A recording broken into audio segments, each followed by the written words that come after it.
I usually don't film myself and make videos on topical social issues, and I usually don't wear hats.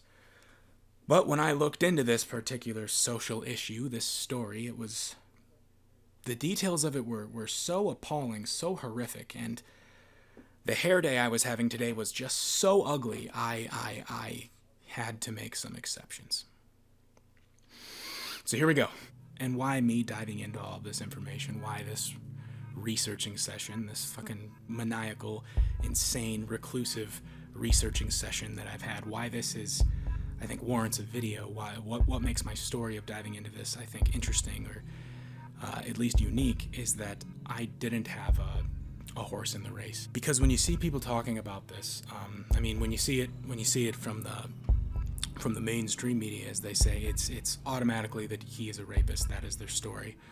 That's the angle that they're always pushing for. When you look online, it's sort of mixed. Pretty much everyone, just about everyone, says that he is definitely a pedophile, no questions about it. But then you get a minority of people saying that it's all bullshit, that he's not a pedophile at all, that it's a witch hunt, that it's a scam. And the thing with those people is that they're almost always hardcore Michael Jackson fans. Some of them have even made their Michael Jackson innocent videos while dressed as Michael Jackson, just proudly displaying their Michael Jackson posters behind them. I am not a Michael Jackson fan. This is a totally unbiased observation of whether or not Michael Jackson is a kid fucker.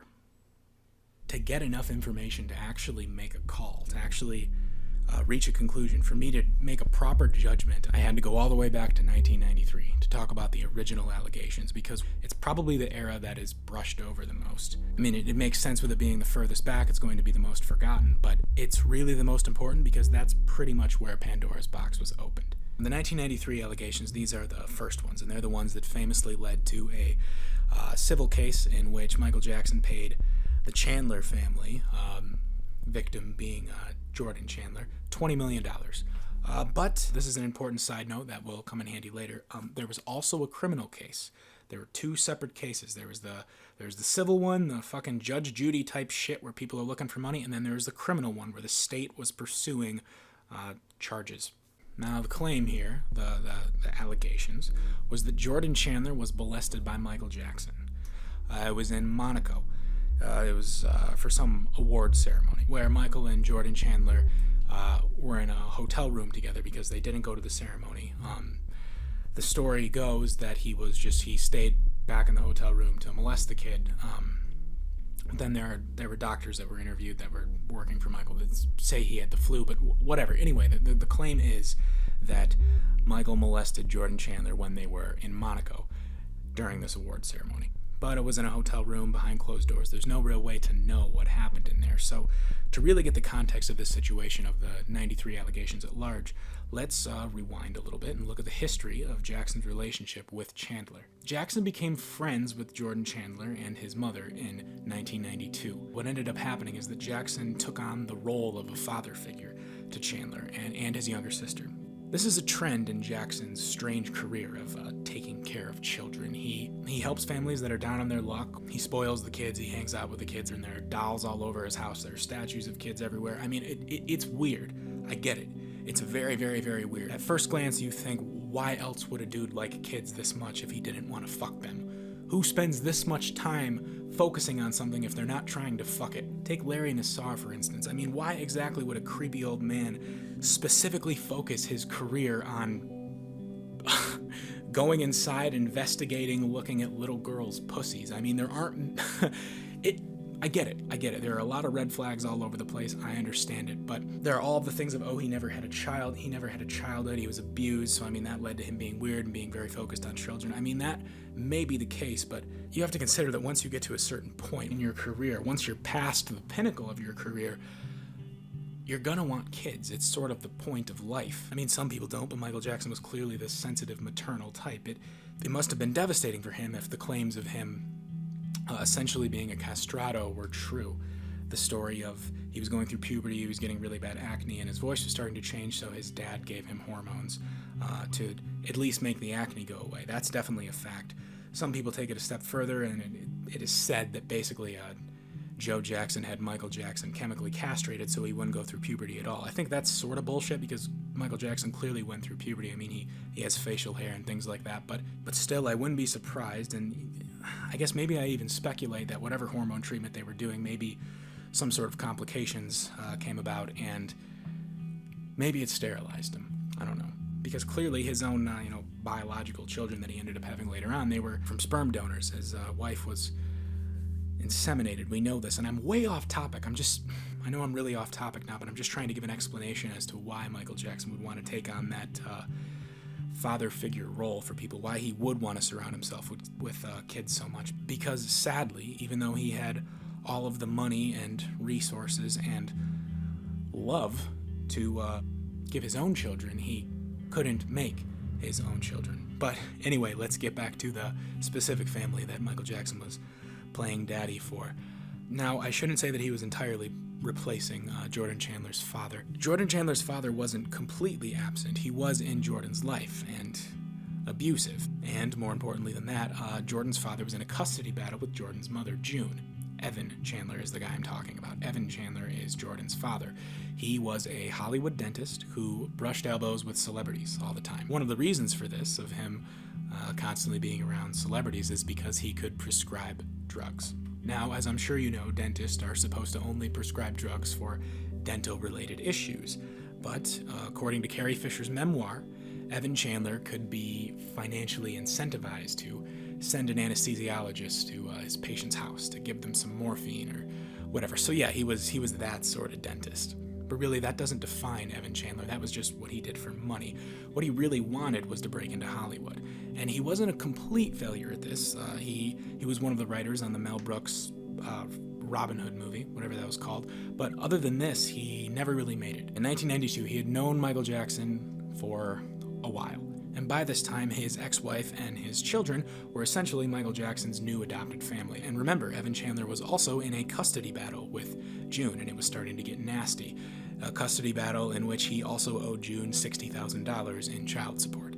And I'm sure Jackson's new role as a father figure to Jordan probably made him even a little bit jealous, but it also opened up a financial opportunity far greater than just winning a custody battle and getting out of paying that child support. It's a financial opportunity that could not just solve his financial problems, but make him fucking rich. It wasn't very hard for people that knew Michael Jackson, hell, even for people that don't know him at all, to notice how weird Michael Jackson was. I mean, his fascination with children and his childlike behavior, he was the perfect target for the sort of claims that Evan Chandler was about to make.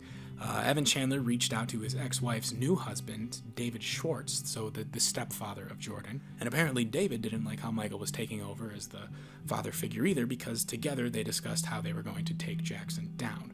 Here is that conversation. And before you ask how it was recorded, well, it was recorded by a private investigator that Michael Jackson had hired, because at this point he was incredibly skeptical of Evan Chandler and was trying to distance himself from him. The custody battle was getting bad. He didn't trust the guy, so he was having someone watch him. And thank God he was, because he recorded this conversation. CBS News has obtained a taped phone conversation. The voices are purportedly the father of the 13-year-old boy who is accusing Michael Jackson of molesting him, and the boy's stepfather. The conversation was taped in July before the police began their investigation. This man is going to be humiliated beyond belief. He will not believe it. He will not believe what's going to happen to him. Beyond his worst nightmares. So, one more record. If I go through with this, I win big time. I will get everything I want. They will be destroyed forever. From the beginning, Jackson's private investigator said the accusations were brought about by a failed extortion attempt, and says the taped conversation reinforces that. It spells out everything to me, that this was an extortion attempt from the very beginning. That it was all planned. The important thing to mention about this audio clip is that Evan's son, Jordan Chandler, his molestation was never mentioned. Now, you'd expect a father to at least mention his son or the abuse, or at least for him to sound sad. I mean, to sound devastated, but really he just sounds annoyed and almost like conniving. But what's really crazy about this phone call is that when it was recorded, Jordan Chandler hadn't even claimed that Michael Jackson had molested him yet. I mean, Jordan Chandler had not once said that it happened. It was all being alleged by his father. His father saying, I know you did this, Michael, and getting his son to try and say that it happened. But really, the dad is the one that put this idea forward. Jordan had never explicitly said, or really said at all, that anything had happened, so Evan had to do something. What did Evan do? Well, he and David Schwartz, Jordan's stepdad, they got together, they got Jordan, they put him in the dentist chair, and under the guise of an operation, they injected Jordan with sodium benetol, drugging him beyond belief.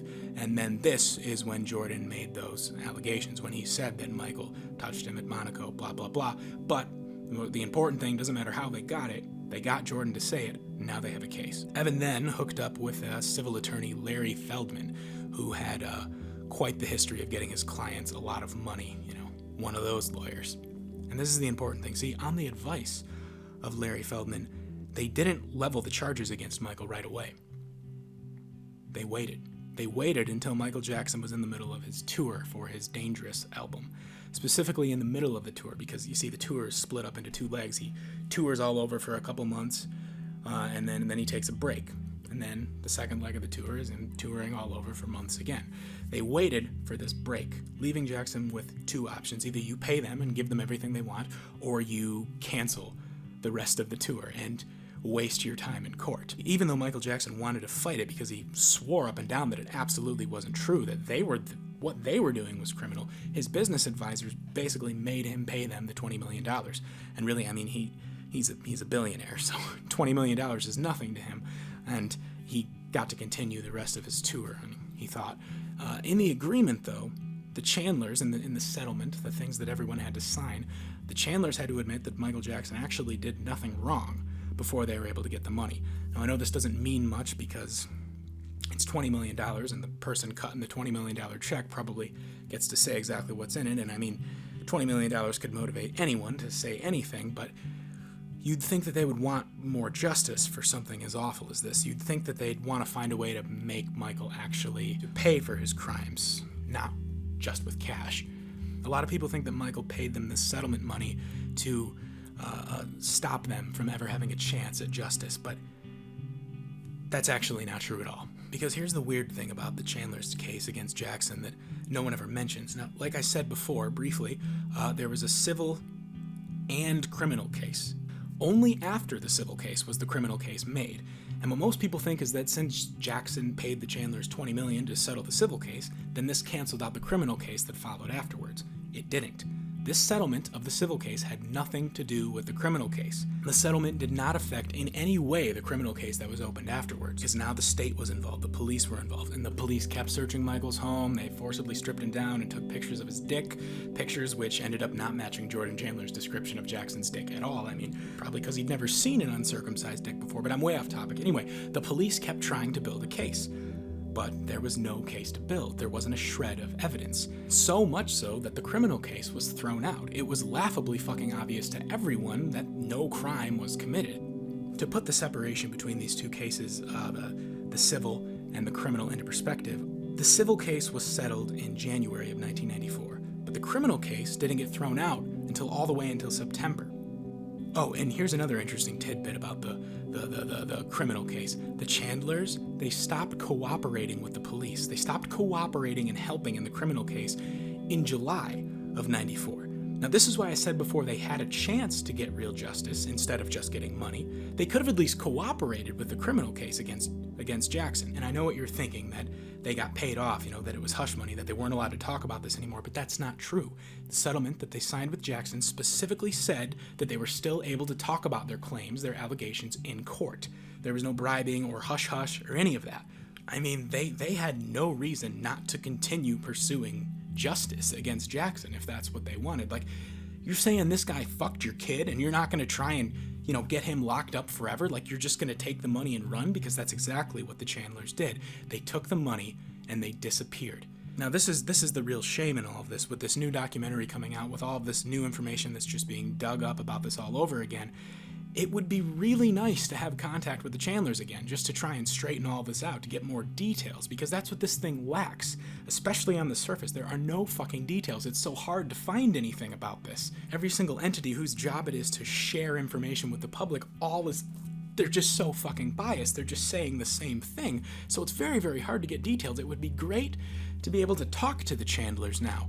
But Evan Chandler, Jordan's dad, he committed suicide years ago, and Jordan, the victim, he emancipated himself from his parents, claiming that they were abusive, and he fled the fucking country, refusing to ever talk about any of the allegations again.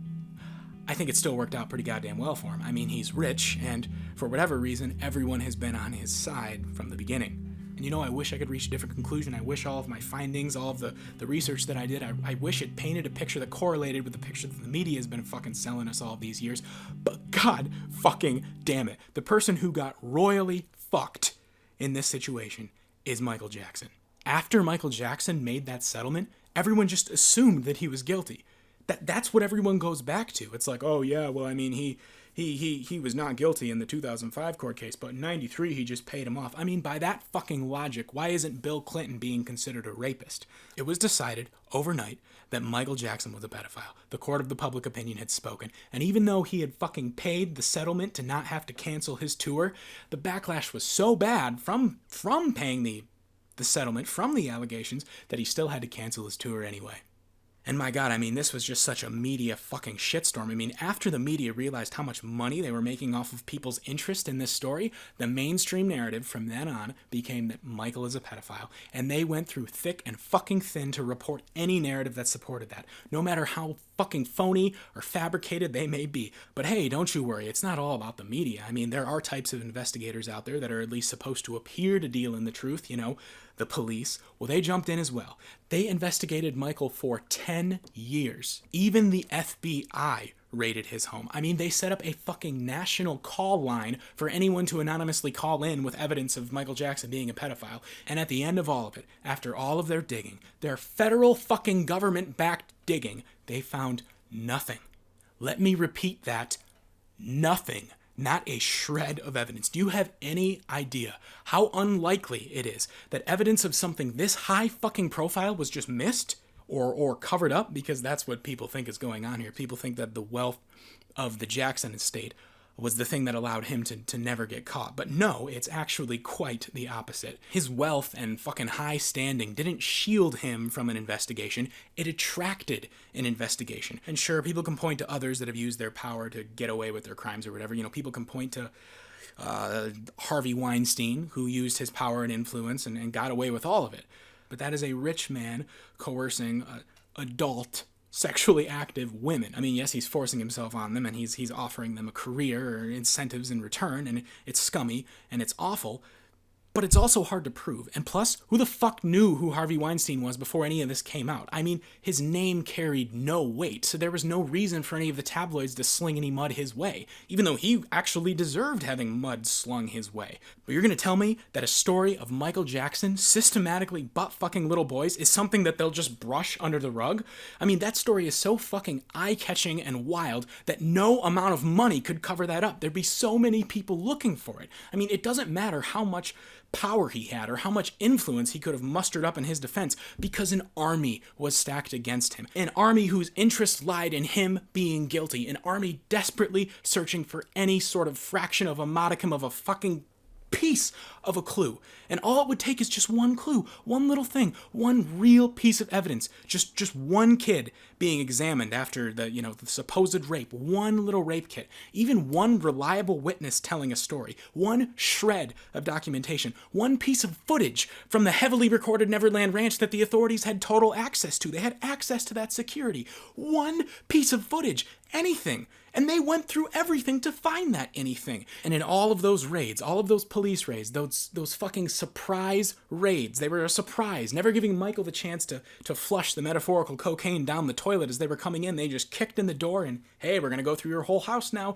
And all of those times where they went through his whole house, they never found anything. That means they didn't find a single shred of kiddie porn.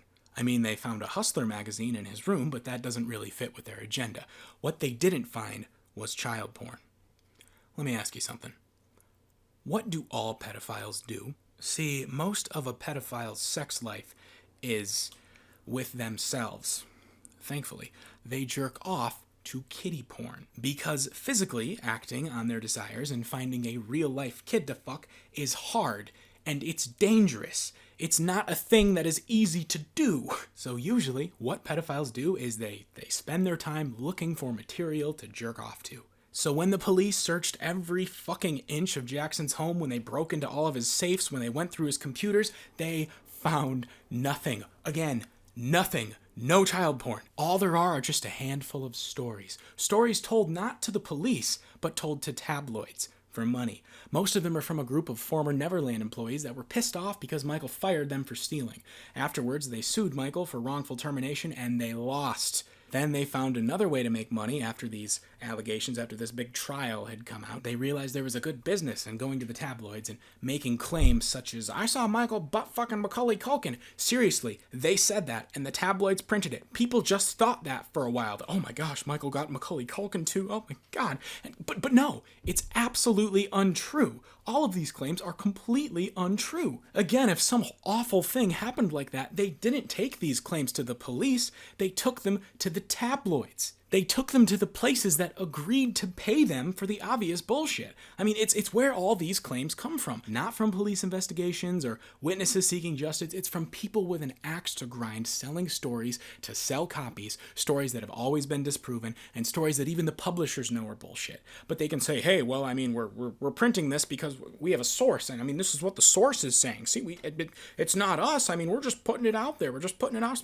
Meanwhile, they're making so much fucking money like they even give a fuck to begin with, because really what this all is about, it's all about selling magazines, getting clicks, getting views, getting money. Michael Jackson's name is big, it sells, he's interesting. But do you want to know how you make something even more interesting? You just add a little bit of sexual perversion to it. You mix a little bit of a sex crime in there. Everybody loves a good sex crime. And this particular sex crime, I'm sorry, at least in the 93 allegations, because that's what we're talking about, right? It's a scam. It's bullshit. It's fabrication. It's bullshit. And everyone that peddled this bullshit should be fucking ashamed.